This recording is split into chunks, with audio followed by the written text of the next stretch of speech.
Goa Organics వారి skin care, hair care, wellness products కోసం AP, తెలంగాణలో డిస్ట్రిబ్యూటర్లు కావాలను వివరాలకు స్క్రీన్ పైన ఉన్న నెంబర్కి కాల్ చేయండి. కృష్ణా జిల్లా తెలుగుదేశం పార్టీ అధ్యక్షుడు మాజీ ఎంపీ కొనకళ్ళ నారాయణరావు అస్వస్థకు గురయ్యారు.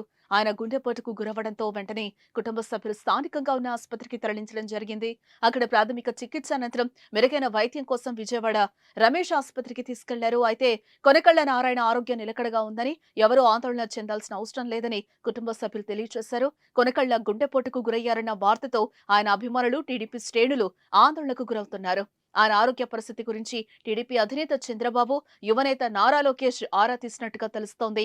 పలువురు టీడీపీ నాయకులు ఆయనను ఆసుపత్రిలో పరామర్శించారు. మచిలీపట్నం మాజీ ఎంపీ వల్లభనేని బాలశౌరి, మాజీ మంత్రి కొల్లు రవీంద్ర, పెనమలూరు మాజీ ఎమ్మెల్యే బోడె ప్రసాద్, ఇతర నేతలు కోలుకుంటున్న కొనకళ్లను పరామర్శించి ఆరోగ్య పరిస్థితిని అడిగి తెలుసుకున్నారు.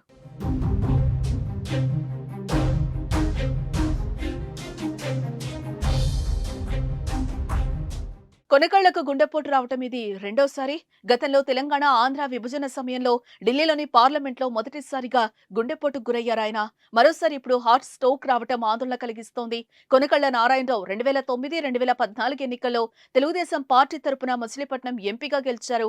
2019 ఎన్నికల్లో మరోసారి అక్కడి నుంచే పోటీ చేసి వైఎస్ఆర్సీపీ అభ్యర్థి వల్లభనేని బాలశౌరి చేతిలో ఓడిపోయారు. 2024 ఎన్నికల్లో పొత్తులో భాగంగా మచిలీపట్నం సీటు జనసేన పార్టీకి కేటాయించడంతో ఆయనకు టికెట్ దక్కలేదు. కొనకళ్ళ నారాయణరావు కృష్ణా జిల్లా తెలుగుదేశం పార్టీ అధ్యక్షుడిగా కొనసాగుతున్నారు. అలాగే ఎన్నికల ప్రచారంలో కూడా పాల్గొన్నారు ఆయన.